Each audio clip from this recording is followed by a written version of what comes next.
This is Dubs OT. Can't wait. With John Dickinson. Hey, JD, what you up to, sugar? Long time no talk to. On KNBR 104.5 and 680. Streaming live at knbr.com and on the KNBR app. Steph splits the double team, and Curry puts it in and draws the foul. Oh, man. Listen, it doesn't matter what shoe he's wearing. He can switch shoes, and he's still going to kill you. He's celebrating after that one. Yeah, Stephen Curry getting the job done tonight, and the Warriors get the job done tonight. The non-Steph minutes, though, in the fourth quarter proved to be the difference. How about that? A rare one for Golden State. Will Richard comes in the game. Moses Moody with the – and I got to give credit. I'm to somebody on social media. I'll dig up the name here, but I just saw Moses Moody with the I don't want to be traded game tonight for the Warriors as they get a win in Salt Lake City. 140 to 124 is the final. So the Warriors say that's 2 out of the last 3.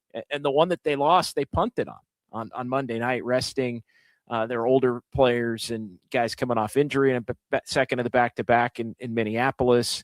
And they didn't play Steph or Draymond. So 2 in a row with the Warriors rolling with this Steph, Pajemski, Moody, Draymond Green, and Al Horford starting lineup in the post-Jimmy Butler injury universe.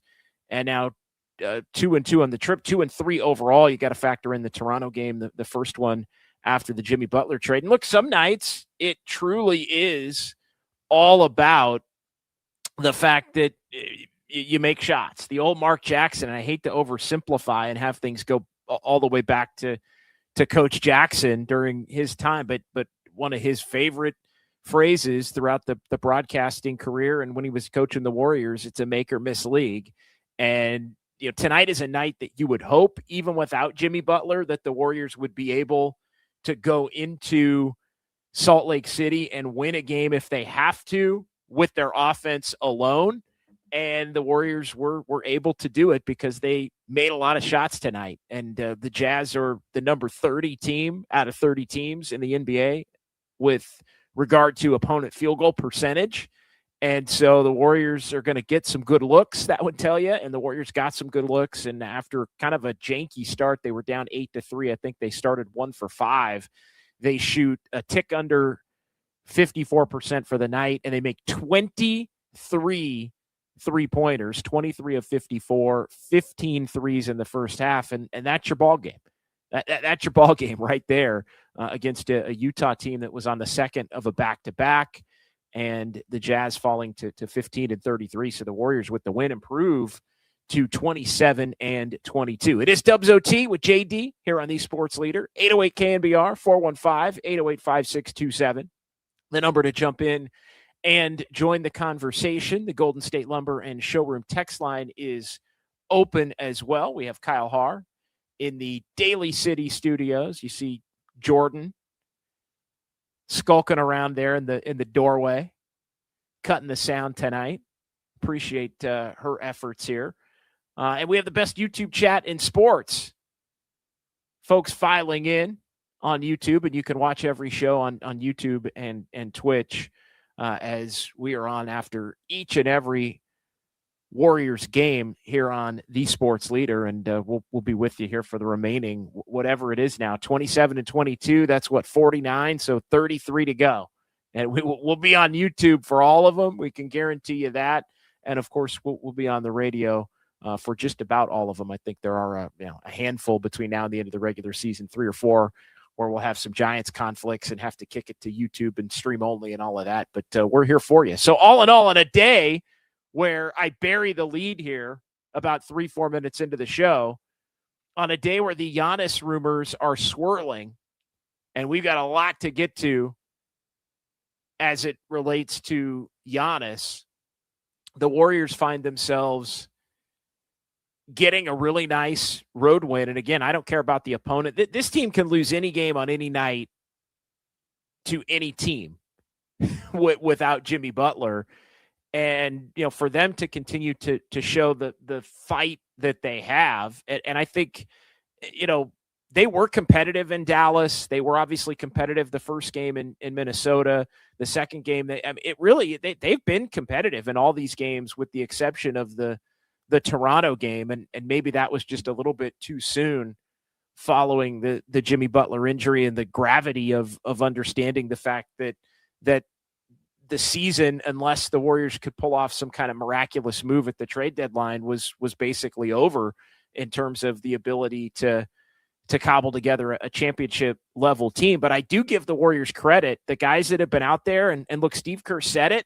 He said he thinks that this team, and I've mentioned the fact that I think a lot of it has been him trying to speak the positivity into existence, how much he believes in the ability for this team to go out and still compete on a night in, night out basis. Of course, they're not going to be as good and really not even close to as good as they would have been had Jimmy Butler returned and they added to the Steph, Jimmy Butler, Draymond core at the trade deadline as they were prepared to do. But I do think you have to, as we kind of review the game a little bit before we get into all the Giannis rumors, you do have to give credit to the guys that have gone out there in the aftermath of such a difficult situation with Jimmy Butler being gone for the entire season and have gone out there and competed. And tonight specifically, as we kind of run through it, the Warriors up at the end of the first quarter, 34-24. We talked about they were down 8-3, but after they were down 8-3, they go on to hit 7 of 14 from 3 in the first quarter. They overtake the Jazz and really, let the Jazz know that it's going to be an uphill climb all night. 31-16 in favor of the Dubs after Utah opened the game with the 8-3 lead and balance a key order of the night when you look at the Warriors having 1, 2, 3, 4, 5, 6, 7, 8 in double figures. Al Horford coming up a little bit short with only 9 points, but 8 in double figures. And by the end of the first quarter, the Warriors had hit 7 threes and 6 different players had made threes, which is important because it wasn't just Steph on a wild heater. And then you're looking around like so often is the case for anybody else to be able to knock down a shot to help propel the Warriors forward in a lot of these games, even when they do have Jimmy. But it wasn't just Steph. It was 6 different Warrior players. And then you begin the second quarter with the Warriors up 10, and Buddy Hield immediately comes in. And tonight was a Buddy Hield game, not in terms of plus minus, as he was a minus 11, but in terms of coming in and making an impact. And I think tonight his game is a true indicator of, plus minus can be, depending upon the night and depending upon the player, it can be a little bit misleading. He came in and had an impact, knocked down 2 threes in the first couple of minutes he was on the floor there at the beginning of the quarter, and that made 7 Warrior players that had knocked down threes, and they were 9 for 16. They carry that all the way through to halftime where they had made the 15 threes in the first half of this one to lead 68-55. And you look up even at halftime, and yeah, Steph's hit a couple of threes, but Moody had 3 in the first half. Horford hit 1. Podziemski hit 1. D'Anthony Melton hit a couple. Quentin Post hit a couple. Will Richard hit 1. Buddy Hield had the 2 that I had mentioned at the beginning of the quarter, and then another one in the early part or in the latter part of the quarter. So he ends up adding and contributing for Golden State. So I think it's not just the 15 for 31 and the 48%, but it's the fact that it was spread around. And then you look up at the end of the night with the Warriors having their season high in points, by the way. Season high 140, 137 was the prior season high.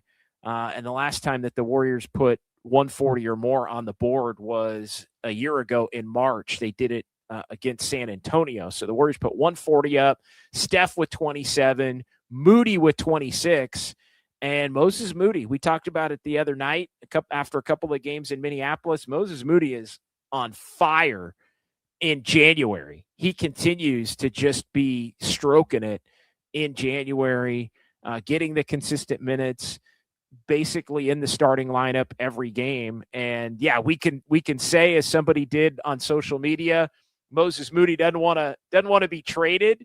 And we know there's going to be a lot of discussion as to the who's included for what. And, one thing that I did bookmark that I will say from the beginning of the game, anytime you have the rumors swirling at the level that they started swirling today, with Giannis officially, I guess, making it known to the Bucks that he's willing to move, or the Bucks now officially being willing to move on from Giannis and listen to offers. We'll get into more of that coming up here on Dubs OT. But, this is the player that the Warriors have held on to all of their assets for. They're terrified, petrified, paralyzed at moving an asset or multiple assets that could prevent them, if Giannis became available, from getting Giannis. Now Giannis comes available. Well, you know what that does in terms of the locker room? It tells everybody not named Steph Curry that you could be on the move. And that can be something that's incredibly unsettling with a lot of young players, and hell, even for some veteran players. Because let's be honest, as much as the Warriors are not going to be looking to actively move Draymond Green, you start talking about Giannis and everything's on the table. Draymond, Giannis is probably one of, 2 players in the league that the Warriors would probably actually ship him out for if they had the potential to get him. And I know there are a couple of different iterations of potential trades. And like I said, all of that's coming up. We'll break down the Jimmy Butler iteration, although, goodness, it took, a week and a day, 9 days, basically, for the now the Warriors would potentially be open to moving Jimmy Butler in his $54.1 million contract. We'll see if Milwaukee would be interested in that as we get into a lot of the different discussions about what the Warriors potentially could offer in a Giannis deal, now that it looks like Giannis is going to be on the move here, either in the next 8 days or at a minimum coming up in the summer.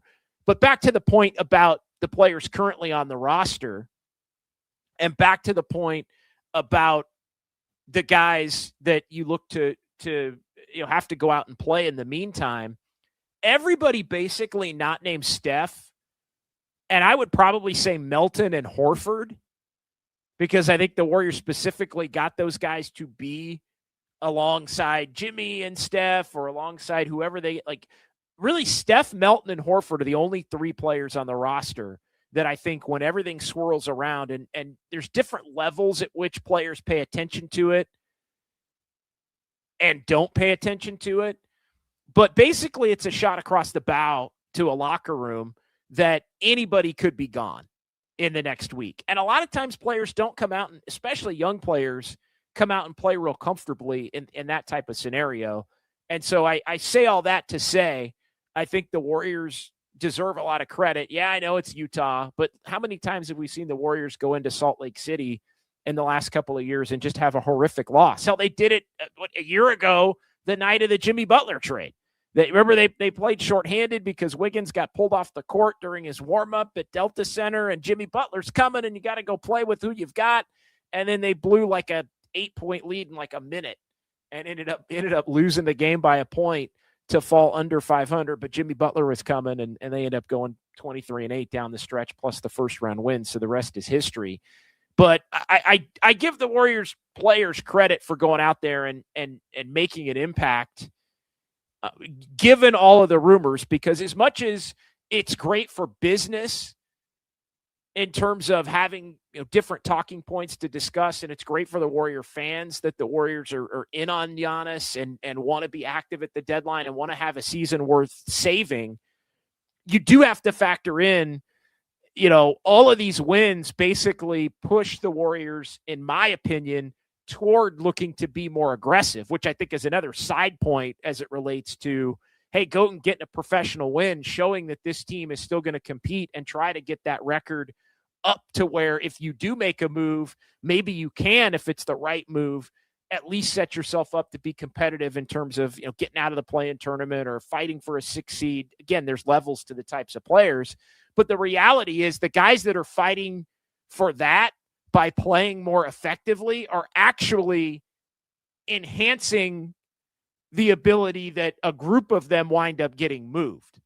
So I think you have to respect the guys for going out there again, because that can be a little bit of a mind bleep, if you will. So credit to a Moses Moody. And again, we don't know that any, credit to a Moses Moody, credit to Pajemski, credit to Guy Santos, a lot of these guys, credit to Buddy Hield. How Buddy Hield's in Buddy Hield's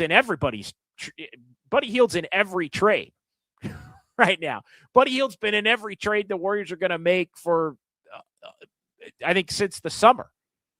And since October. So, again, I think you do have to acknowledge that point in also acknowledging the Warriors get a win, which, again, on the surface doesn't mean a whole lot for this group, because this group's ceiling is still this group's ceiling. And this group's ceiling, as it currently sits, is play-in tournament, I think, at best.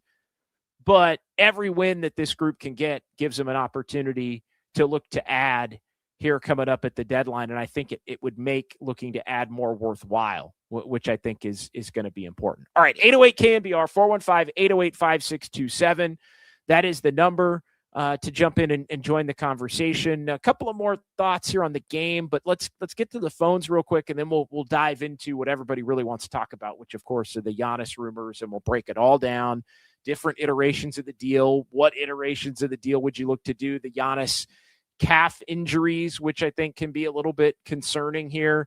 But this is the moment that the Warriors have been looking for here for years, really, to be able to set themselves up. And it's why they've been holding their assets in an attempt to try to make a move here. So let's get it going with Paul in San Francisco up first here on Dubs OT. Hey, Paul. Hi, it's Paulie, but it don't matter. So you said, Paulie. You said a bunch of the stuff I was going to say while I was on hold, but I want to quickly mention two things. It's great that Moses Moody and Buddy and Pods play well, because if we can get Giannis, they're certainly going to go. And Buddy makes 9 this year, Moses makes 10. So I hate to see him go, but Melton and Steph is a good guard combo. I do want to say, Kevon Looney at one point said it took him, I think, 5 or 6 years to learn the Warriors system, really learn it, which I don't think Kuminga has yet still, but Moses Moody has. He learned the system, he put the work in, and I think he's ready to shine. So moving him has some angst to it, but you gotta pay to get somebody like Giannis, and I think we owe it to Steph. Another thing that I'm afraid of, I think the team in the best position to get him is OKC. They have 3 first-rounders this year, including 2 good ones. They have salary cap room if they move some people. If he goes to OKC, the rest of the league can say goodbye. Well, it's interesting, Paulie, because at this point, OKC doesn't appear to be interested, and Houston doesn't appear to be interested, and San Antonio doesn't appear to be interested. And I think, that's a good jumping off point, I think, to get into the Giannis discussion, because, and of course, the reports today, and we'll hear, and Kyle, we'll play some of the sound coming up here. And I don't think we'll wait for sounds of Dubs OT to get to the Windhorst and to get to some of those clips, Shams, who kind of set the table. But the early reporting is that Houston, San Antonio, and Oklahoma City are all out on Giannis. And so when you look at the teams that are interested, it's the Warriors, of course. The Heat, the Knicks are the big 3 here. The Timberwolves were thrown in as a sleeper team, although sleeper no more, I guess, once Shams is putting it out there on the NBA on ESPN pregame show. So Minnesota joining the Heat, Knicks, and Warriors as the most serious suitors. I read a report today, Kyle, that the Raptors would be willing to give up anything other than Scotty Barnes and Brandon Ingram. Like, you can have anything else that they have to offer. So maybe you throw them in the mix. But the other part of it was that San Antonio, OKC, and Houston were not at this point interested. So then you start to look around at, all right, well, it's the Heat, Warriors, Knicks, and Timberwolves, I think, are the top four who have the potential to make offers. And so that, I think, in and of itself, helps the Warriors right off the top. And I will also say this. To me, the quicker the resolution, the better for the Warriors, who have often, as we've said, been paralyzed from making other moves, especially moving on from future draft picks because of the fear that they're going to miss out on their chance to get Giannis should he become available. Well, he is now available. So I think it's twofold. Having this thing go down quickly, to me, is a major net positive for the Warriors. And here's why. Either they're going to get him, or they're going to know they can't get him, and then they can pivot to plan B, C, and D and not feel like they're going to be missing out on Giannis by wasting something that they wish they would have had available to offer. Now, if this thing drags into the offseason, and here's the other part where I think the Warriors are in, the Warriors benefit from urgency.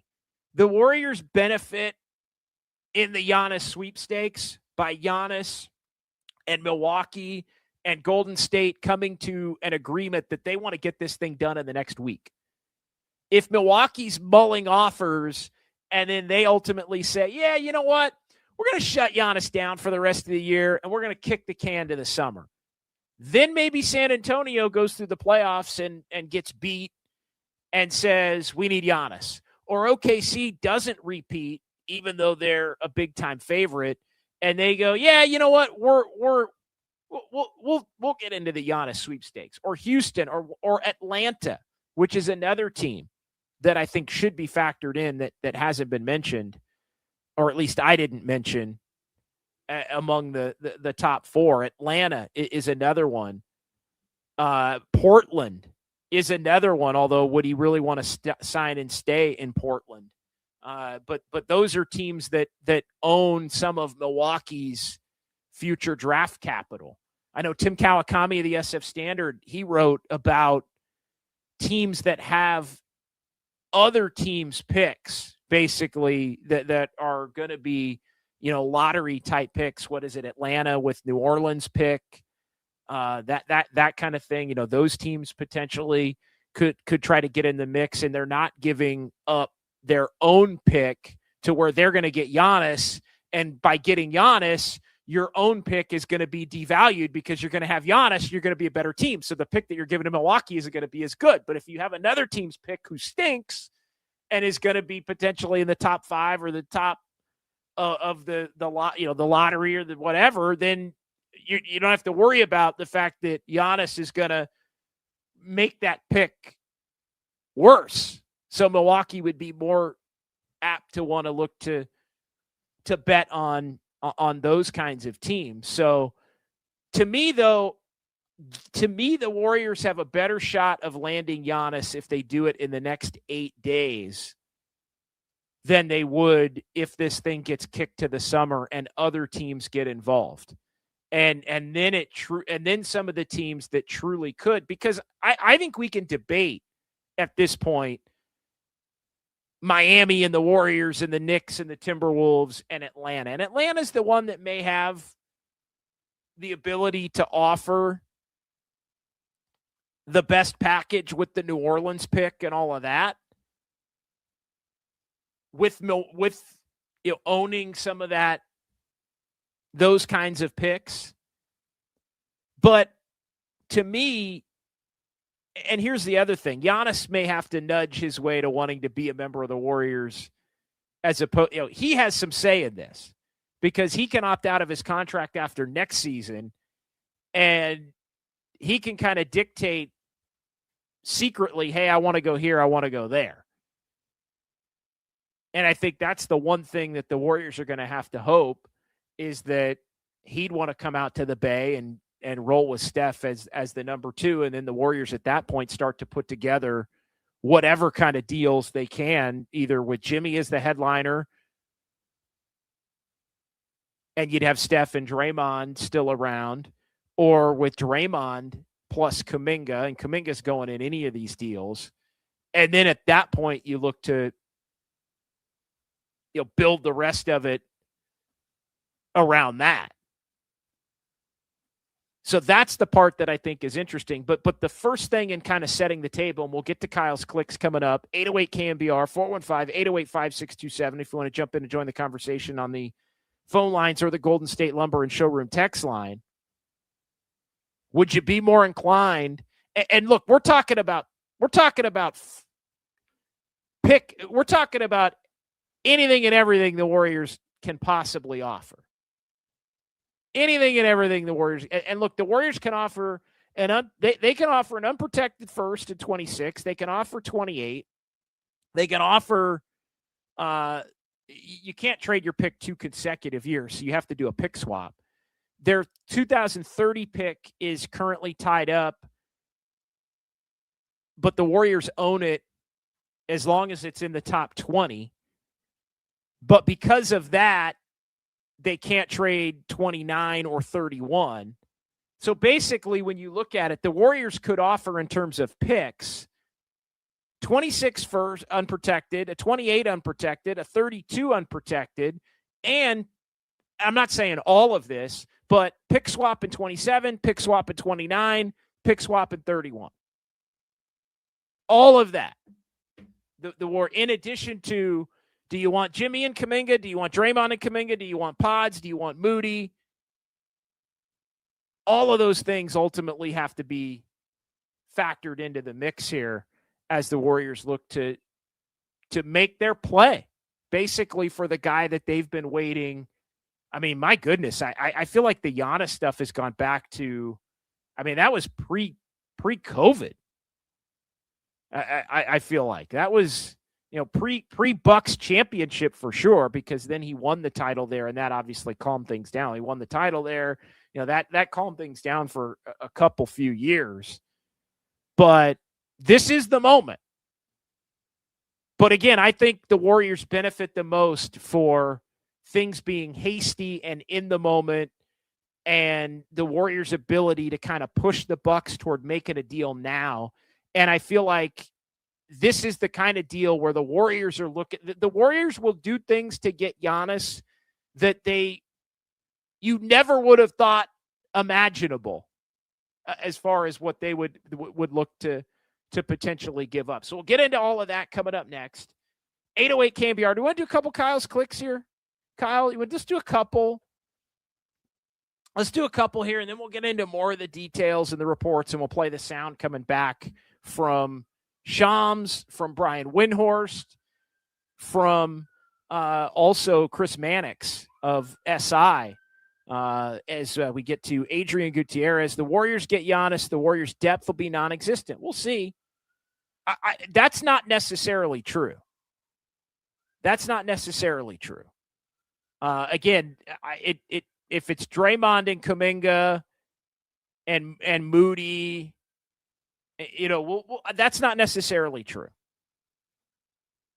Because you start looking at the salary matching, and the more players you end up including in a deal, if you're the Warriors, the more players potentially you'd have to take back as far as others. So I'm not sure.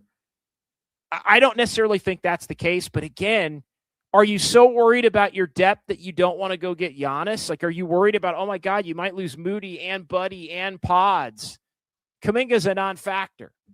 To me, Draymond, you get Giannis, Giannis is going to be the anchor of your defense now.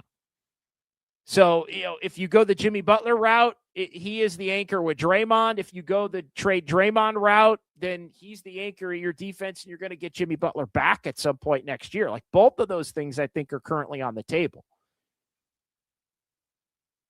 But I don't think that the Warriors' depth is necessarily going to be compromised in looking to make this trade. And the Warriors' best offers here, because here's the reality.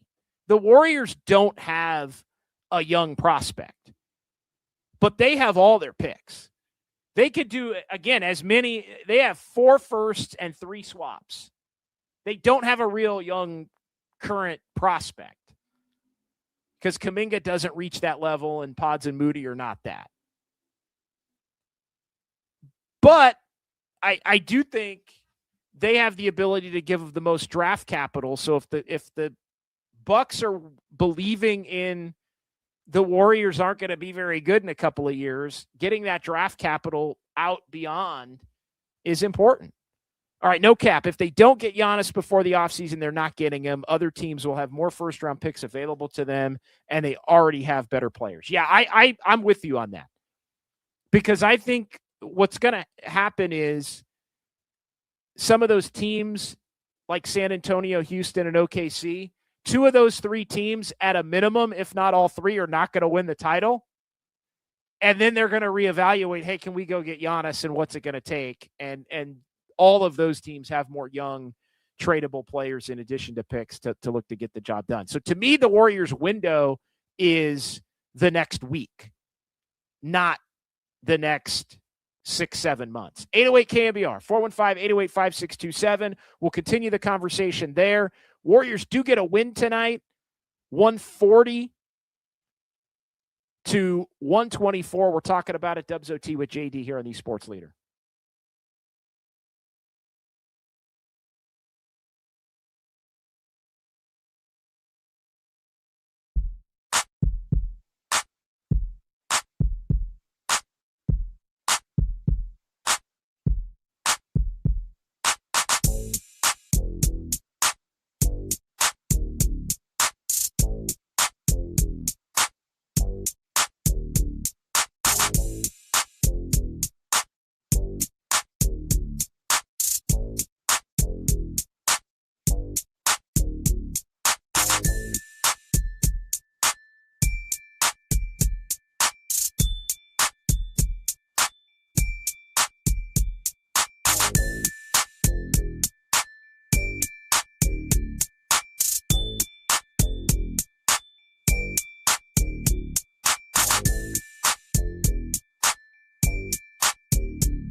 Live from downtown. Curry, way downtown. Bang! Bang! This is Dubs OT with John Dickinson on the Sports Leader. Streaming live at knbr.com and on the KNBR app. Pajemski picked up the dribble. Horford the decision maker.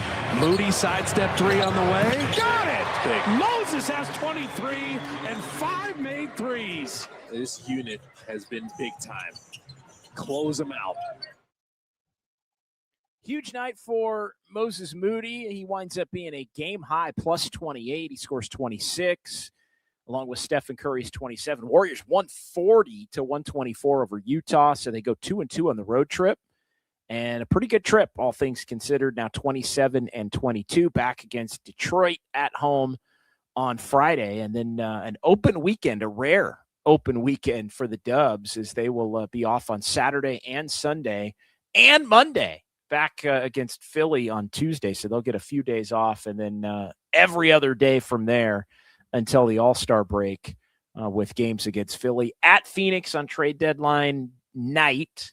The trade deadline early the afternoon, a week from tomorrow, and then they go play the Lakers, Memphis, and San Antonio before the All-Star break. 808 KNBR, 415-808-5627. Big night for Moody. But the story of the day is the fact that Giannis Antetokounmpo is officially open for business, open to be traded. I know there's been this back and forth, and we'll hear from Shams. Well, let's just hear from Shams, because this was the breaking news of the morning. Biggest story in sports today was Shams on ESPN breaking down where things currently stand that have led to a point that I think we could all see was coming, and I think it reached a boiling point even in the last few days when Giannis went out of that game. As they were getting cooked by Denver, and then self-diagnosed his own injury for the next month plus. But let's set the table with Shams, and then we'll go from there. Ernie, to put it plainly, he has communicated with the Bucks. He's informed the necessary Bucks officials that he believes the time has come now for both of these sides, him and the Bucks, to move on after 13 years, after he led this team, this organization, to its first championship in 50 years in 2021. Sources tell me he is ready. He is prepared to move forward with his career elsewhere, either at the deadline or in the offseason. And what's changed here is the Bucks' approach and process. They're getting tons of aggressive offers right now in Milwaukee, and they are listening to those offers. Those offers have consisted of all-star caliber players, multiple draft picks. And Ernie, this has been the culmination of 9 months. 9 months, Giannis and his camp and Bucks general manager John Horst, they've been discussing his future. What's best for him to be there, for him to be elsewhere? The Bucks at one point were pitching him on a gap year. They knew at the age of 30, 31, he didn't want a gap year this year. So they tried to salvage something. They waived and stretched Damian Lillard. They went out and signed Miles Turner, and they tried to give this another go. But this team is now 9 games under 500. They're in the 12th seed in the Eastern Conference, and they don't have any upward mobility right now, or really in the summer, to make this team into a championship contending team.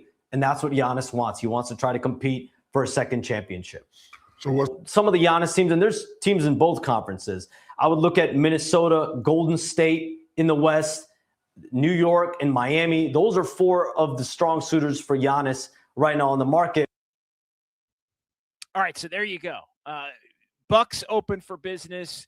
Giannis open to a split with Milwaukee. And Shams mentioning the Warriors, mentioning the Knicks, the Heat, and the Timberwolves. And so you look at it, and yeah, Golden State in a position where they want to get involved, and this is what they've been aiming at. This is what they've been trying to set themselves up to be able to do here, if they can, if it was going to come to this point where Giannis was officially going to be on the move. All right, so let's move from Shams, and this was in the afternoon, but it was basically other than the Minnesota part, it's basically the same thing he said this morning. Here was Brian Windhorst on ESPN earlier today, setting the table, basically saying the Warriors go to the top of his list. So let's hear Windhorst break down where he thinks a lot of these teams with offers can sit. Hannah, do yourself and do Giannis, frankly, a favor and wipe away the worries about who's asking for a trade. Shams is bent into a pretzel trying to respect all parties here. Giannis is ready to be gone. He wants to be traded. The Bucks are ready to listen to offers, and this is a maneuver to say, send us your offers. Everything else is politicking. Just put it aside. Don't worry about it. Just move on. Okay. So now what the Bucks have to do is they have to look at who has done this the best, who has been in this situation, who should they mimic. Let's just look back to 2019 and the Oklahoma City Thunder. They had to trade Paul George and Russell Westbrook. They prioritized far-out draft picks and really good young players. They ended up getting picks that they still haven't gotten from LA Clippers yet, and a future MVP in Shai Gilgeous-Alexander. So that's what they're looking for. Don't prioritize trades that bring in players that could help them now, because the Bucks are in a position where they need to worry about this year's draft pick. They need to tank the rest of this season, improve this year's draft pick, and have themselves in position to rebuild as fast as possible. And that's what they're looking for. And a team, if they're going to make a straight up trade, you're looking at teams that can give the most opportunities. The Golden State Warriors are a team that immediately rises to the top of the list. As far as the teams that are out there that can make a straight up trade with the Bucks, not 2-team, 3-team, 9-team, 12-team trades. You can just make a team versus team trade. The Warriors hold all of their future draft assets. They can trade all of them, up to 4 firsts and swaps and stuff like that. Steph Curry is there. They have immediate need for a star player. This is where this discussion begins, is Golden State, and everybody else, I think, is going to have to try to beat a strong Golden State offer if it comes. So there you go. Warriors, in Windhorst's mind, have the ability to put the number one offer together because they have the future draft capital to a greater extent than some of these other teams that would be involved in the mix there with New York, Miami, and Minnesota. And look, we can run through it, and I will here, and we'll get back to the phones. But it's the simple fact that, again, the Heat can offer 2 firsts and 3 swaps with Ware, maybe Jaime Jaquez. The Warriors can offer 4 firsts, as we've talked about, and 3 swaps, but they don't have a proven, young. They don't have a Shai Gilgeous-Alexander, although neither do the Heat, by the way, have somebody that could potentially turn into a future MVP of the league. Minnesota has Dillingham and Shannon, but they've given up. Their first-round picks are tied up. And then you have the Knicks, who their first-round picks are gone via the Mikal Bridges deal. And so they don't have any young talent, basically, that would look to be a headliner in the deal. And at this point, again, Houston, San Antonio, and OKC are out. So you have to factor that into the equation. So if you're looking at some immediacy, the Warriors potentially having the most to offer in terms of the immediate, owning these picks and these pick swaps. Like I said, it's what Golden State has been locked in and loaded for. So Wendy thinks the Warriors have the potential in the short term to offer the most appealing. And again, noting the fact that the Bucks don't really want, and I think that's a key part of the equation here, the Bucks don't really want somebody that's necessarily going to come in and help them right now, which is great because I don't think the Warriors have anybody that can help the Bucks win right now. It would all be future oriented at this point in time. All right, 808 KNBR. Let's get back to the phones here. Reggie in Berkeley is up next here on Dubs OT. Then we'll get to Kyle's clicks and we'll get into a few more details before we let the people have their say as it relates to Giannis and what you would be willing to give up and not. What's going on tonight, Reggie? I'm glad I'm glad to talk to you. I'm usually a baseball caller, but Giannis,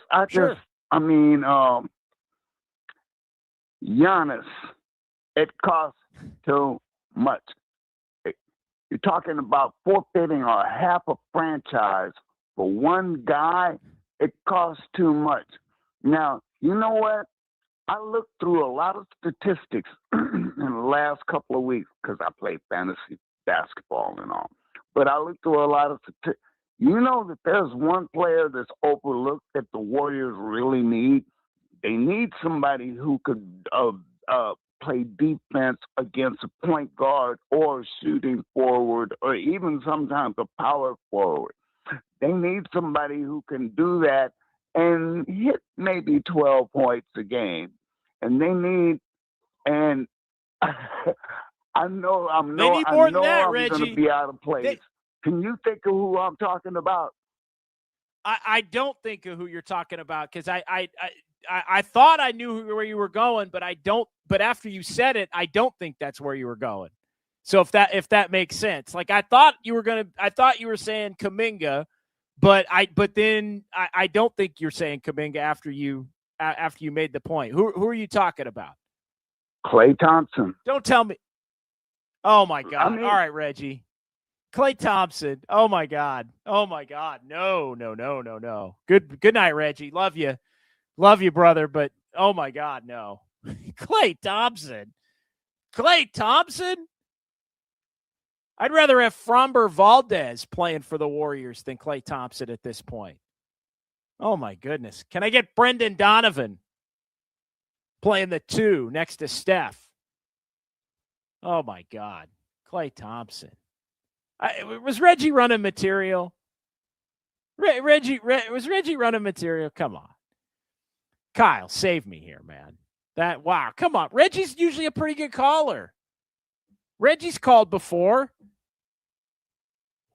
Man. All right. Yeah. So here's the deal.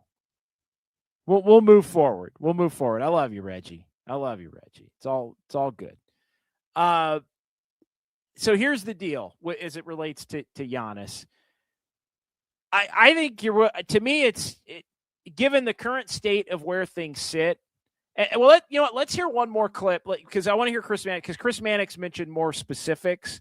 And again, it's interesting because Mannix was actually the oldest of the 3 clips. He dropped this last night for NBA on NBC, and then it was Shams, and then it was Wendy. And so we're kind of going out of order in the clips, but Mannix had the most specifics that we've seen to date as it relates to what the Warriors would look to give up. So let's hear Chris Mannix of SI. So what do the Warriors do at this point? From what I'm told, Golden State continues to be aggressive in looking to find upgrades before the trade deadline. There's no indication yet that Milwaukee is willing to deal Giannis Antetokounmpo, and most likely the Bucks are not going to deal Giannis before the trade deadline. But from what I'm told, the Warriors have made it known that if Milwaukee gets serious about trading Giannis, they're ready to make an offer. The package, I believe, would center around Jimmy Butler's contract, which has 1 year remaining on it, over $50 million, and Jonathan Kuminga for a Giannis headline package. Maybe Bobby Portis gets thrown into that deal as well to make all the money worth. And of course, Golden State would have to throw a bunch of draft picks in to satisfy the demand of Milwaukee. So that's out there. If Giannis becomes available, that's something I think that could be pushed by Golden State. So there you go.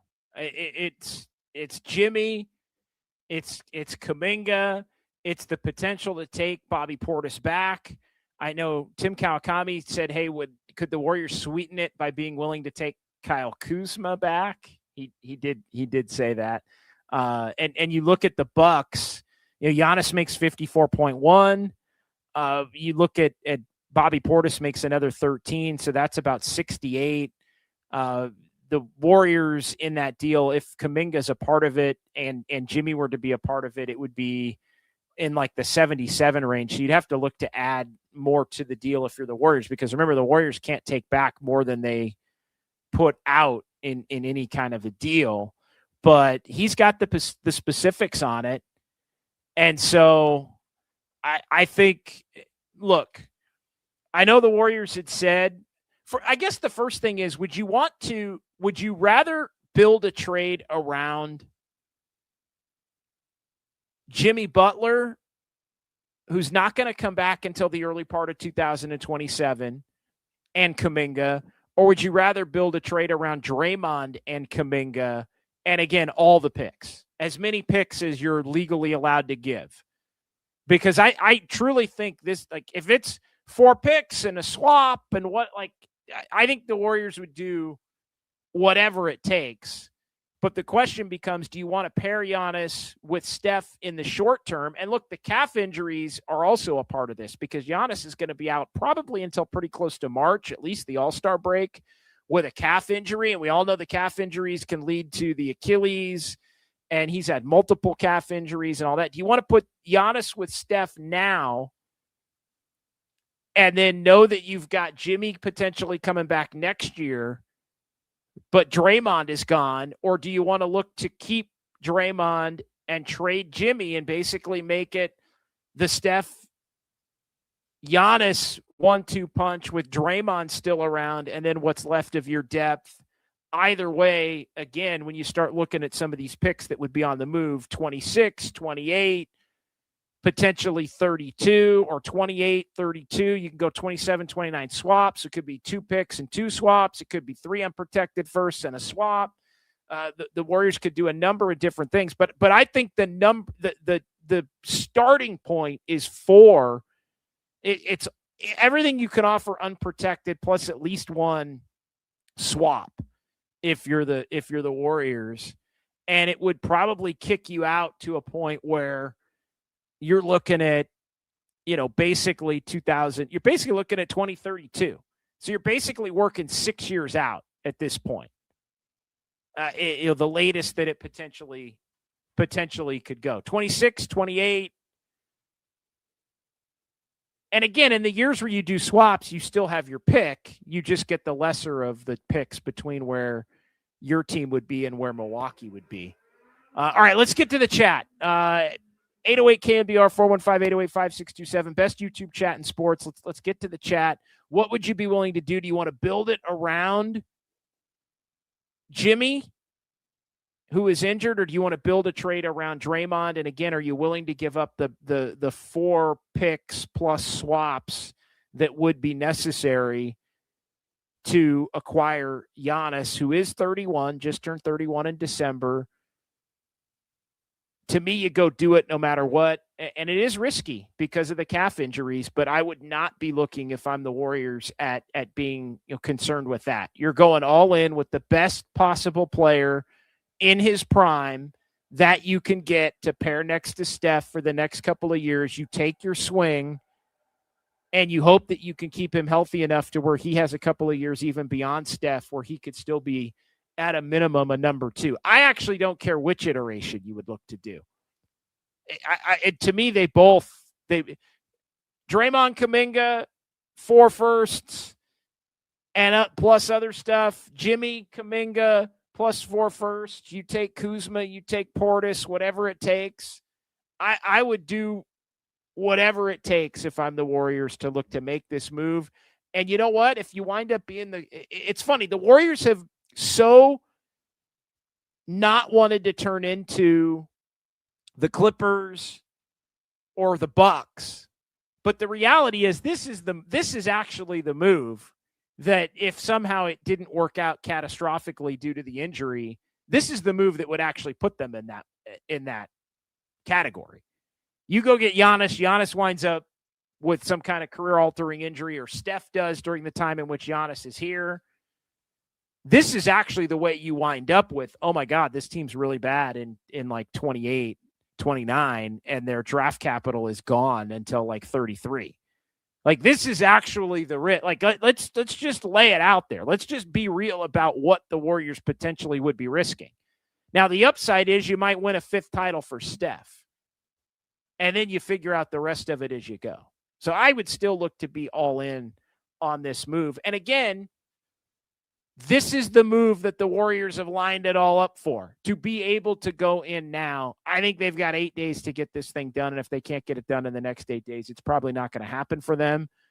And I think for the Warriors' sake, if it doesn't happen for them, it's better for them to know that sooner than later so they can pivot to plan A, B, and C. Mr. E. Painter, everyone complaining about Giannis's contract, and I don't know why.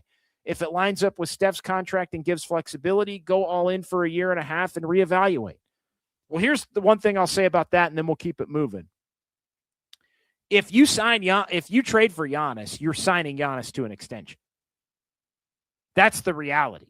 So it's not going to be, you're not giving up draft picks in 26, 28, 30, and 32 with some pick swaps involved in there as well. You're not giving up all of that if you're not immediately signing Giannis to a probably 4-year contract extension, because you're going to want Giannis for 27. He's under contract through 27. You're going to want him through 28, 29, 30, 31, at least a 4-year. You're probably signing him to a 4-year extension. So that would be, and it's probably like a 4-year, probably a 4-year, $280 million extension. I'm just kind of looking at what Giannis is making now and what his raises would be. That's the question you have to ask yourself. Again, to me, it's still a no-brainer, but it's not a year and a half and then reevaluate, because Giannis, the Warriors are reluctant to take on any salary beyond 27 for anyone other than Giannis. Again, everything you've heard about the Warriors being unwilling to do for the last 5 years, they are willing to do for Giannis. That's just the reality. It's a different world. All right, let's keep it rolling. Andis, I think it's Jimmy. Who knows what Jimmy will look like after he comes back? 37 after the ACL surgery. That's the risk. Again, that's what I want to hear. 808 KNBR, YouTube chat, Golden State Lumber and Showroom text line. Do you build the deal around Jimmy, or do you build the deal around Draymond? I think in a perfect world, you'd build the deal around Draymond, honestly, as difficult as that is. And like I said, there's probably 2 players in the league I'd trade Draymond for. Maybe Giannis might be the only one the Warriors would trade him for. Let's keep it rolling here. Diggum, I'd build around Draymond. I'd build the deal around Draymond. He's unnecessary if you have Giannis, and you need more two-way players, in my opinion, and JK. Well, JK's in the deal. Like, JK's gone no matter what. That's like JK, and I think I know you're saying that, Diggum, but yeah, JK's in the deal. All right, let's keep it rolling. Fozzie, I would mortgage the future for Giannis. The post-Steph days are going to suck anyways. Might as well go all in now and try to get one more ring. Completely agree. Nobody should be worried about 28 or 30 or 32. Worry about 26 and 27 and maybe 28, but it's really 26 and 27. The only thing I will say, the Giannis move historically, again, has been categorized as, well, you're getting Giannis, and if you get Giannis, then Giannis is somebody you can contend with for 5 years. You hope that's true. I would be like that part of it. I'd still do it. I'd still do it. I'd mortgage it all in, whatever. But I do think you have to acknowledge that it is a shorter term play, even though you would be signing him longer term because of the injury concerns. And we don't exactly know, with as much as he's dependent on his athleticism for his ability to succeed, how much he will age. And again, he hasn't, and will he age gracefully? And he's somebody that has avoided the significant injury to this point, but he's had a lot of the little nagging injuries that at times can come up and become one of the more significant injuries. But I'm with you, Fozzie. Pat H., I can live with taking the risk for Giannis rather than watching Steph toil on a mid-team the rest of his career. Well said. I don't think I have anything to add to that, so we'll sneak another couple in here. Bennett Roth, starting 5 of Steph, Giannis, Draymond, Jimmy, and Will Richard. Well, whoa. You're not going to have Draymond and Jimmy, Bennett. You got to pick one. Coming off the bench, we got the nucleus of the Nepo nucleus of Seth and Thanasis, TJD plus Gee. Again, you're not giving up. Maybe in the Draymond deal, you're giving up. Maybe in the Draymond deal, you're giving up whatever because of the salary matching. Maybe in the Draymond deal, you're giving up Moody and Pajemski and picks. But in the Jimmy Butler deal, you're not necessarily giving up all of that, because then you have to take other players back. So I don't think this is a case where you're giving up Jimmy or Draymond and Kuminga and Moody and Pods and Richard. And I don't think it is necessarily going to be that, if you're going to give up the 4+ picks that it'll take. All right, let's do 2 more. 808 KMBR. Let's get LM. It would be very awkward if they don't get Giannis and Butler stays with all the rumors. I thought about that as well today, LM. It is, especially after they've said that they're committed to Jimmy. But let's be honest here. The Warriors will do whatever iteration the Bucks want to do. So we can debate like which one would you want to do, which one's better for the remaining roster construction. The bottom line is you do whatever you're going to do. If the Bucks say we want Jimmy, you give him Jimmy, and it sucks. I mean, Jimmy's been a great member of the Warriors for less than a year. Personally, I'd love to see Jimmy Butler come back next year and just watch him play. I've enjoyed watching him play. But the Warriors, as much as they are all in, they have like little control in this. Once Milwaukee comes back to the table and says, all right, he'd prefer to go to your team. This is what we want. And I'm with you, JC Mack. I think even Jimmy would understand if it's for Giannis. And I mean, come on. If it's for Giannis, Bay Jedi 21, bottom line, you do whatever Steph wants at all costs. There's nowhere else you can get Giannis besides dealing for him now. No one is untouchable.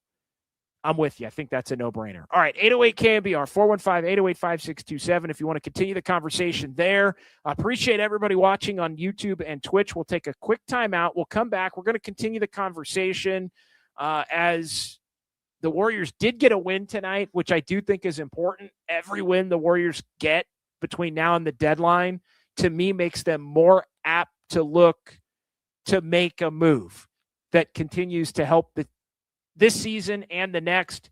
If they fall out of the Giannis sweepstakes, they have to pivot to plan B, C, and D, and they have to be able to do it on the fly, in the moment, and in the hours and maybe even minutes up until the trade deadline, which comes up in the afternoon a week from tomorrow. We'll come back. We'll continue in the YouTube chat. We'll get some sounds at Dubs OT. But again, the focus is on Giannis, number one story in the Bay, number one story in the NBA, and we're all over it right here on the Sports Leader.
Dub Nation, this is the real and inside story on Warriors basketball. Dubs OT with John Dickinson continues. Streaming live at twitch.tv/thesportsleader. Nurkic, the big man handling, and guess who got a hand on it? D'Anthony Melton again. That wingspan, his defensive ability, it's fun to watch. They've thought about that three. Guy Santos, the ninth Warrior to make a three in the game. You can find a good look every single time down if you're patient enough. Warriors are patient enough there. Yeah, Guy Santos, one of, I think it ended up being 10 Warriors that wound up making a three. I'm counting through. Everybody in the starting lineup did 4, 5, 6, 7, 8, 9. Now it ended up being 9 Warriors who make a three in this one, 23 of 54. And D'Anthony Melton continues to play some pretty high-level basketball.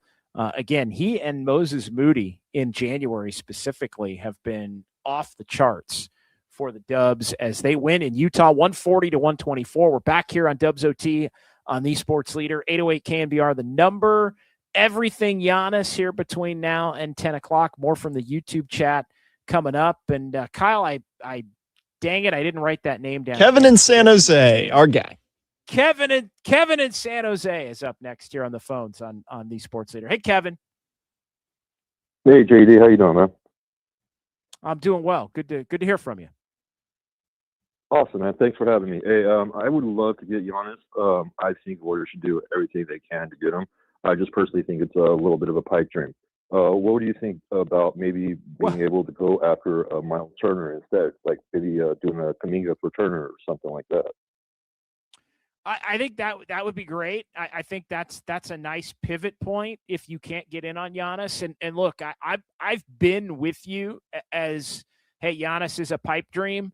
But given the way this thing is played out with Milwaukee, it isn't necessarily a pipe dream if the Warriors can find a way to make it happen here in the next 7+ days. I think it's a very tight window or needle to thread or however you want to characterize it. But I think, and again, Giannis is going to have to be, I think, in some ways convinced that the Warriors are the best place for him. But I was with you. I'm less with you. That I kind of think it could happen. I know I saw Larry Beal from Channel 7 put out this, which I found to be interesting. It was Jimmy Butler, Kuminga, and Podziemski, and obviously picks would be going. But it was those three, and the Warriors would get Giannis and Turner. Basically, they'd get them both. In that deal, and that would work financially.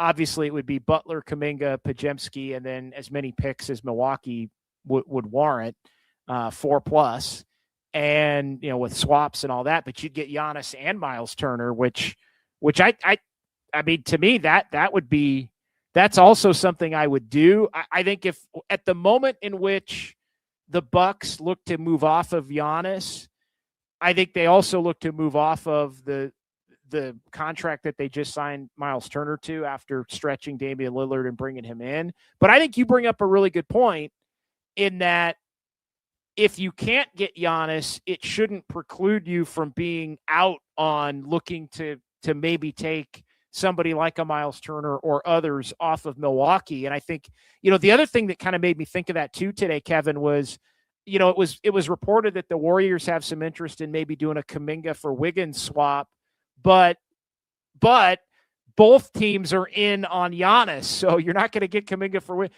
But if Giannis winds up going elsewhere, then all these other things potentially have to be on the table. And that's the one thing, though. Giannis is the highlight of the day, Kevin, and the headline of the day. The Warriors have to be they have to be organized enough and methodical enough and detail oriented enough to be able to pivot off of, okay, this Giannis thing was a long shot.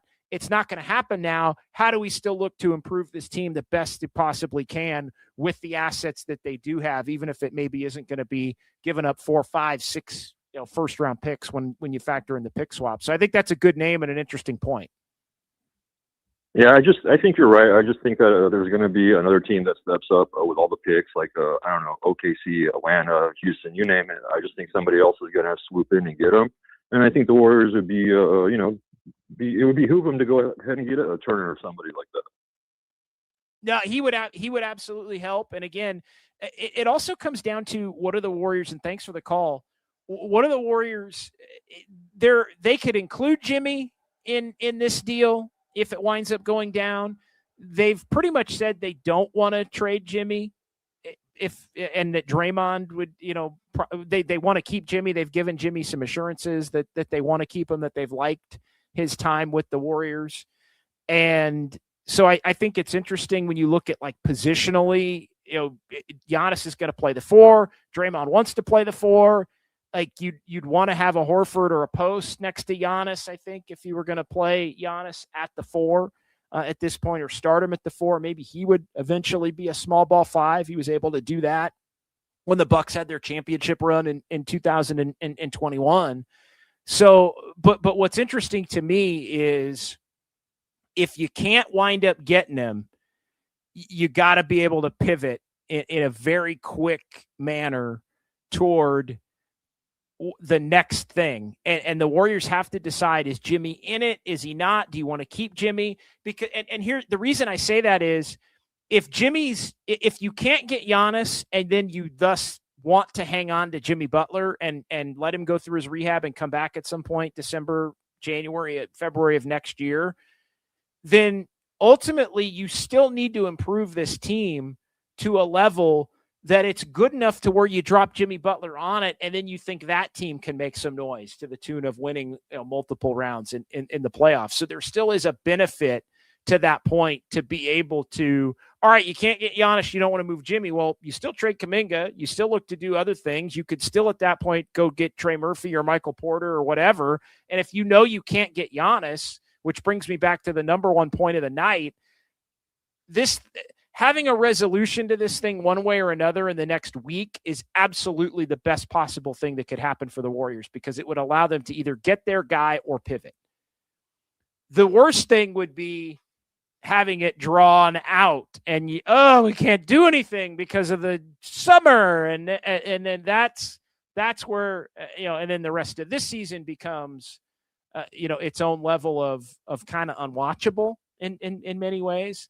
But the Warriors are going to have to show, look, this is the I told you so of all time I told you so's. If you're Joe Lacob, like Joe Lacob's been crushed of late. And again, he's earned it, deservedly so. But the reality is, including that CBS sports writer, did you see the Brad Botkin?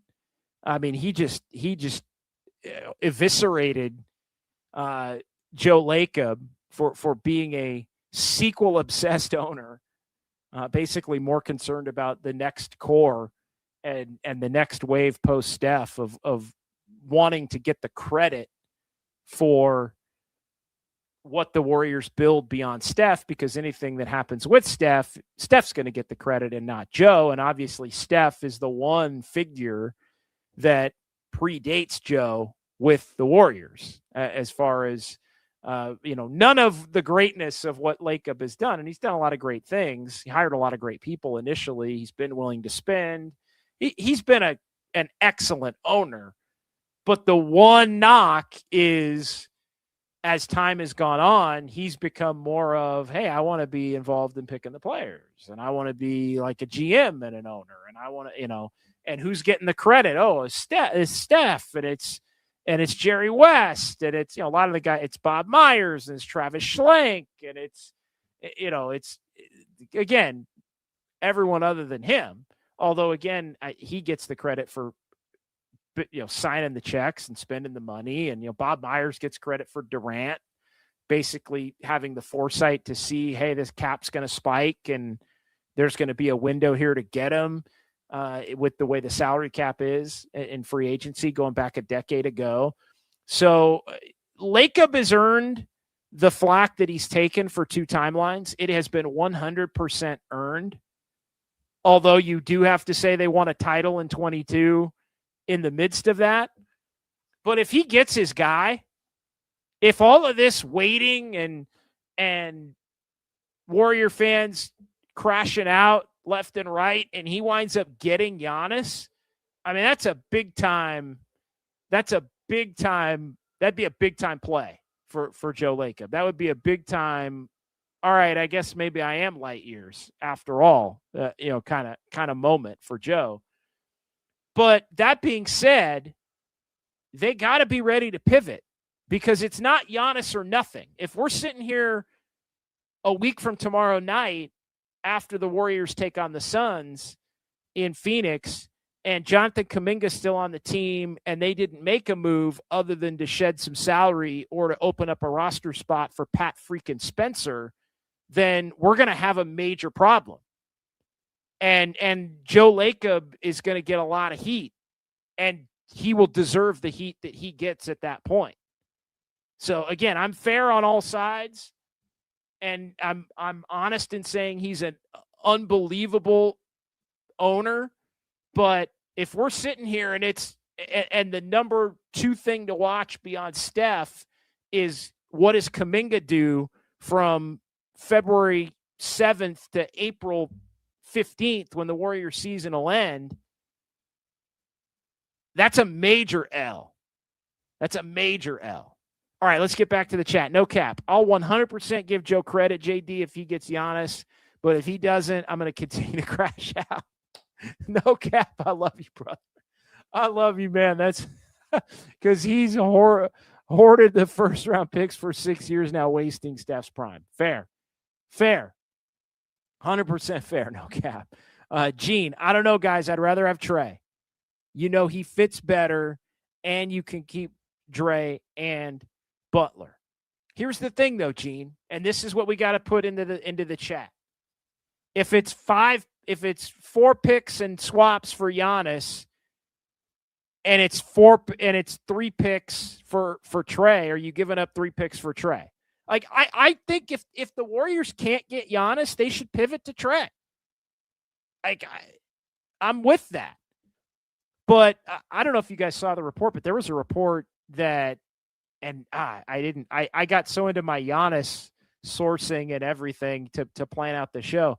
But there was a report, and Kyle, if you remember where this was, help me out here. But there was a report that basically the Pelicans are looking. I guess it was Fisher. It was Jake Fisher or Mark Stein. Basically, the Pelicans want a Desmond Bane deal. The Pelicans wanted they look at Desmond Bane for first. Yeah, exactly. No cap. It was the Pelicans wanted Desmond Bane deal. I was trying to make sure who reported that. I think it was Fisher and or Mark Stein. They kind of share that Substack. I'm on their email list, so sometimes I can't tell who wrote what.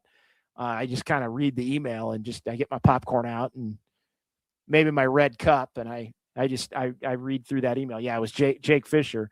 So yeah, we'll keep it moving. But yeah, I'd rather have Trey than Giannis. I don't know about that, Gene.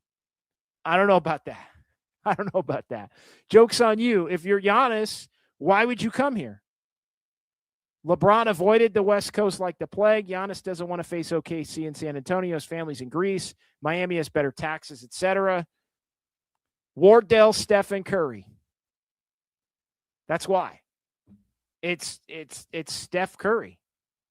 And it's the ability to win another ring and then continue to – it's Steph Curry. It's an ownership that will spend, that's hell-bent on continuing to win championships. 100% that it's not just Steph would be the reason by which the Warriors would look to go get Giannis. It would be they think that even beyond Steph, Giannis would be able to be an anchor of a championship-level team.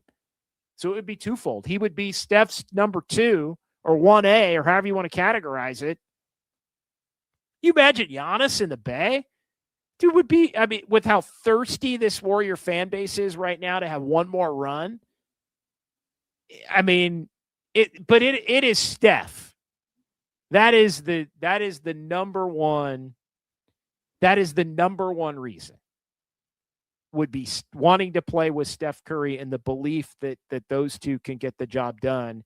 And I still think Giannis at this age, although the calf injuries concern me, Diggum, if they trade for Giannis, do they have to take Thanasis? I believe it was reported today that Thanasis would go with Giannis, which I thought, okay, sure. Yeah, I think Thanasis would be kind of like if you trade for LeBron. Max with a fair point. Max Lopez, is Giannis really going to play significantly longer than Steph? Well, that's been the one reason why I've said go get him, is because I don't think Steph is done after next season, guys and gals and folks and people. Like, I don't think, like, right now, I think Steph, and again, we can throw it at the chat. Kyle, I'll ask you. I think Steph's playing till at least 29 right now. I think Steph's playing, yeah, well, not 29 years old because he's already beyond that. Kyle's like 29. I think Steph is playing the rest of this year, the year that he has on his deal, and 2 more. I think he's playing 2 more. After right now, and again, one injury can obviously change it, but I think Steph is playing 3 more years after this year. So if you're the Warriors, you get Giannis for 27, you sign him for 28, 29, 30, probably 31. Like, I don't think Steph's going anywhere. And JC Mack with a great point. If we have Giannis, Steph will make sure he plays longer. You know what I keep, and I don't even like putting this into the universe, but you know what I keep thinking watching Steph? Even tonight, he took that weird step and his knee was a little sore. Even on a night like tonight, I feel like, and you're right, Maxick, one injury can change it for Giannis, 100%. Even tonight, as Overnight Dave hops in. Overnight Dave, ladies and gentlemen. Welcome, Overnight Dave. T. Smith, we are sharing a brain. If the Warriors get Giannis, get the phone number of CMC's doctor in Germany. 1,000,000%. Because CMC was on that track of calves turned into Achilles, and then it didn't happen. But I think. Look, I think Steph's playing 2 more. I think you sign Giannis. Like, if it gets a little weird, it's going to get a little weird 2030, 2031. Like, there's a 2-year window. Like 30, 31, 31, 32. Like, to me, that would be the year where it might get a little weird as far as not having everybody there. I would put everybody on the trade table except Pat Spencer. Well, hey, Pat, as a byproduct of whatever the Warriors do, may wind up getting a full NBA contract out of this deal. As long as one more player goes out, then comes back. Brian checking in. What's going on, Brian? The Giannis talk is great, but I'd really be hesitant to give up 5 first-round picks and players for a guy who's a sub 40% free throw shooter and a sub 30% three-point shooter in his career. Okay, fair. So you want to ride it out like it is, Brian? You want to ride it out as is? Kuminga, we got Giannis at home in Kuminga. Got Giannis at home. Just let Kuminga finish the year. No, I get it, but come on, man. It's freaking Giannis. You know how much space he would get with Steph? You know how much space those two would create for each other? Dickum, bring back JD's 2 favorite players. Well, Kuzma's never been here, Clay and Kuzma. Hey, you get Giannis. Look, I'm not opposed to Clay other than the fact that I don't think Clay wants to be back right now. So maybe Clay, like I've said, Diggum, it's year to year on Clay. Like if, saying no to Clay this year doesn't mean I would say no to Clay next year or 2 years from now or whatever it winds up being. But again, yeah, you might have to bite that Kuzma bullet. You might have to if you truly want to be able to bring Giannis back. Last call for the Warriors Steph era. It is. The next week is going to go a long ways toward dictating it. And let me tell you, the crash out that we talked about with no cap, the crash out's going to be real if it winds up being nothing.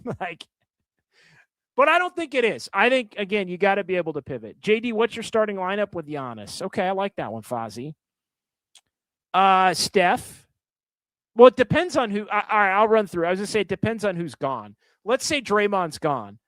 It would be Steph.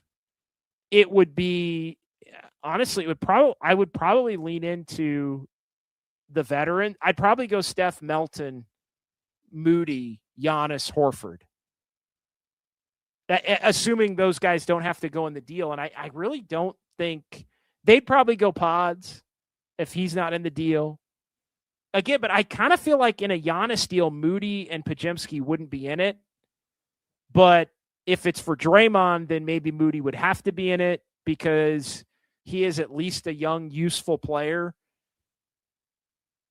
And so, I mean, it might be Will Richard if Moody has to go in the deal.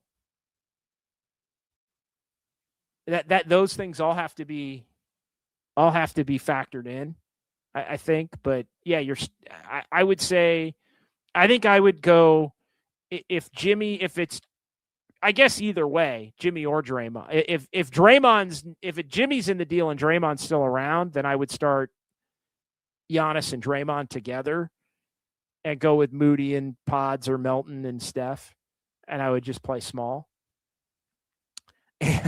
And isn't this the time of year where Luka is secretly available for a trade? Yeah, not anymore. Yeah, that was wild. No doubt. I've pulled my groin thinking about getting Giannis. You can pull your groin, just don't pop your Achilles. AD is the only player you can predict to get injured. Thanks to Zerker X. Good stuff there. All right, let's go rapid fire. Kyle, do we have to hit a time here, or are we good on time? Do we have to hit a specific time, or we can go? Okay. JMU22, if you're getting Giannis, the team has to fundamentally change. Ship out JK, Dre, Butler, and other pieces to form a new team. Again, it would be one of Jimmy or Dre. Kuminga's gone no matter what, and rightfully so. I mean, Kuminga, the one thing that Kuminga better be gone no matter what. Whether he's in the Giannis deal or he's not in the Giannis deal or like that, like I don't want to think about the world where a year from now or a week from now, it's like, well, they didn't do anything. But JK is going to get his starts. Bennett, JD, do you think if the Warriors got Giannis, would role player free agents flock to Golden State like when they had KD, Steph, Dre, and Boogie? Not necessarily. I'll give you another thing the Warriors can do though in the potential Giannis sweepstakes. They can look to use that to set themselves up to be able to free up the exception, the mid-level exception to try to keep Melton, because keeping Melton would be a premier priority in the offseason if you look to do that. If the Dubs got Giannis, give everything that Rick Celebrini would need. Yes, you would. Rick Celebrini. Is Rick Celebrini the most important figure in the Bay Area? Like between his contribution to the Sharks and his contribution to the Warriors? Pretty important. Pretty important guy. Rick Celebrini. I'm probably alone, but I would be sad losing Draymond. Oh, I think everybody. I think a majority of people would. He knows it's a high calling and playing for a Steph Curry team, and he embodies that wisdom as a teammate. High calling playing for that. Yeah, it's a high calling playing for a Steph Curry team, and he embodies the wisdom of a teammate. That would be sad to lose, but Giannis. Oh, 100%. 100%. Again, that's why there's like one player in the league that you would do it for, even though Draymond is not an all-star level player at this point in his career, let alone a superstar player. It would absolutely hurt. There's no question. It would hurt to send Jimmy out.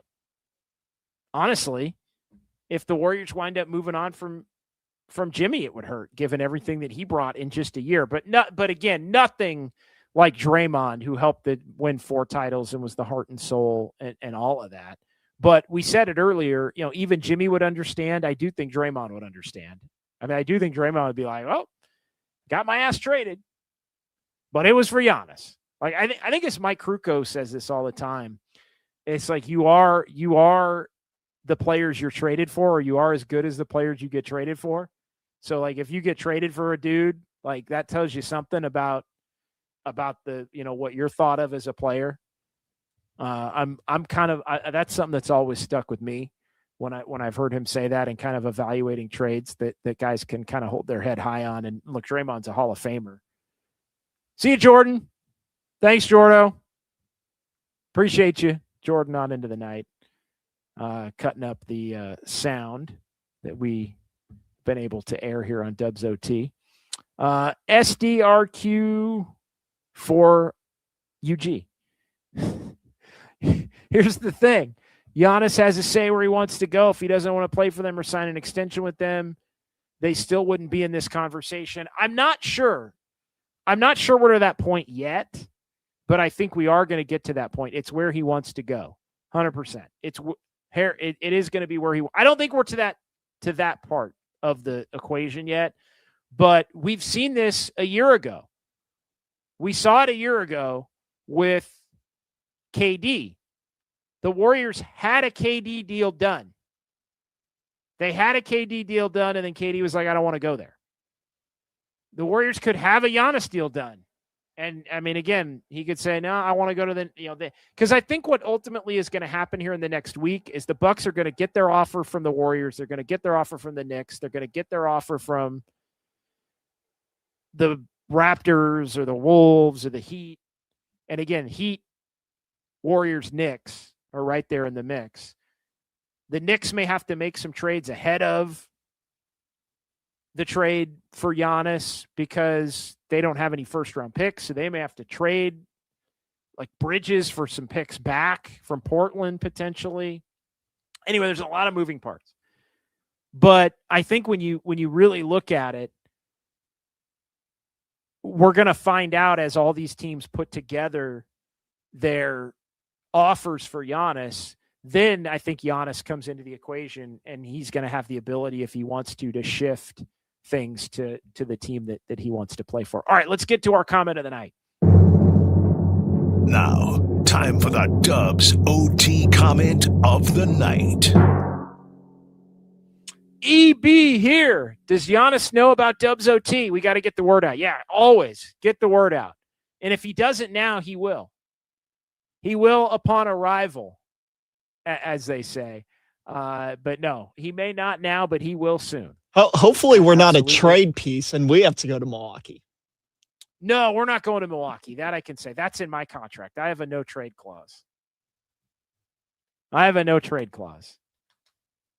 can get cut at any time, but I got a no trade clause. No cap. I mean, although could you imagine all the first round picks I would net? My goodness. Give me 5 first-round picks and a couple of interns. Give me a couple interns, couple of guys on the board, and 1 Kyle Chung. Give me 2 Kyle Chungs and overnight Dave. By the way, honorable mention here. No cap. What did you think of Laurie tonight? Curious. Would you want him over Giannis? I would not want him over Giannis, but I would want him. I would throw him in the mix if you can't get Giannis. I would definitely throw him in the mix if you can't. Again, as the Warriors look to pivot, he was okay. He didn't usually play great against the Warriors, which I think is interesting considering all the back and forth between the two teams over the last couple of years. All right, that's going to do it. But before we get out of here, let's do some fun with numbers. The Warriors won tonight, so we can let's break that down. This is Dubs OT with JD. Time now for fun. I'm a fun guy. With numbers. No, I'm just having fun. On KNBR 104.5 and 680. Streaming live on KNBR.com and the KNBR app. All right, 2-2 record on the road trip. I think anybody would have taken that considering where things were at when the Warriors left to go to Dallas in the aftermath of learning that Jimmy Butler was going to be lost for the season. They're 10-15 on the road. So 16 home rather away games to go. They've got 17 games at home to go. They'll be back at Chase on Friday night against Detroit. They have won the regular season series against Utah. They will play at Delta Center again in March, but they have won the first 3 couple of games at Chase when the Niners were playing, and the game tonight. And it is the 6th straight year that the Warriors have won the season series against the Jazz. They've also won 10 of the last 11 meetings, and 4 of the last 5 in Salt Lake City. The one they didn't win was that night they made the Jimmy Butler trade when they blew the lead late. The Warriors, 140 points, season high. Last time the Warriors had 140, we talked about it. It was in March of last year. And the Warriors put 72 up in the second half tonight. So it was a 70-point half for the Dubs. Their 7th 70-point half of the year. They're 5-2 when they have a 70-point half. 23 3-pointers made. They're 9-1 when they make at least 20 threes. They also hit 53.5% of their shots from the field. They're 11-3 this season when they shoot greater than 50%, as they've only done it 14 times. 15 steals. Warriors, 10 or more steals. That's been an underrated part of why the Warriors have had some success here a little bit in the aftermath, even of Jimmy. They have been forcing turnovers and getting steals. 15 more tonight. And the Warriors did have 8 in double figures. They've done that twice this year. They did it on, it was a little under 2 weeks ago. It was the game against Charlotte. The last time the Warriors had 8 in double figures when the Niners were getting smoked up in Seattle. If you don't quite remember that, that's exactly when it was, at home against Charlotte. 15 in the first half in terms of 3-pointers made. It was the most for the Dubs in any half this season. They hit 14 a couple of times. As Steph ends up with 27, Moody with 26, 7th 20-point game of the year. He's in double figures for 9 straight games, which is a new career best streak. Santos had 16. Al Horford made his 3rd start, and Steve Kerr did say after the game, we didn't have the cut, but he did say Al Horford's going to keep starting at the 5. So he's going to not play in back-to-backs. They'll plug somebody else in, but if Al Horford's available, then he's going to start at the 5. They're going to put him with Draymond, which, again, I think that's I kind of threw out there before Kuminga got hurt. Maybe you go to Kuminga, but Horford having another veteran presence in that starting lineup and allowing for Draymond to play the spot that he wants to play at the 4. I think it allows the Warriors to have a little bit more size on the front line there. As long as Horford can do it and you're not worried about his injury status or minutes, keep the minutes restriction down, cobble together a rotation. I'm all for Horford continuing to start here in the post-Jimmy Butler universe. All right, let's also let everybody know that you're listening to KNBR 104.5 FM and 680 AM, San Francisco, the sports leader, Cumulus Media Station. And let's also thank everybody as we close up shop here. Great conversation tonight. It won't be the last as it relates to Giannis. We'll be back at Harmonic in Thrive City on Friday. Dirty Work's going to be out there as well from 2 to 6. So stop by, say hi to them if you're in the area or coming to the game. And then I'll have Dubs OT from Harmonic Friday after the game, and then Tuesday next week from Harmonic as well, as the next 2 games are at home over the next 6 nights. All right, Kyle, big thanks to Jordan Pratari. Anybody else I left out tonight? Obviously, Overnight Dave, and of course, Kyle Chung. But did I leave somebody out? We did get Kyle Chung in studio, kind of hanging out in the back room. Wow, Kyle Chung plus 16. Wouldn't you know? Warriors won by 16. Go figure. Sometimes it just works out that way. So for Kyle and Kyle Har, Kyle Chung, Jordan, Overnight Dave, everybody in the chat, everybody who called and texted, we'll talk to you Friday night. Warriors win. The Giannis sweepstakes is on, and we're going to be all over it right here on the Sports Leader. Emirates Cup or bust? Oh, hell yeah. First of all, you got to start off liking each other. I'm super cereal.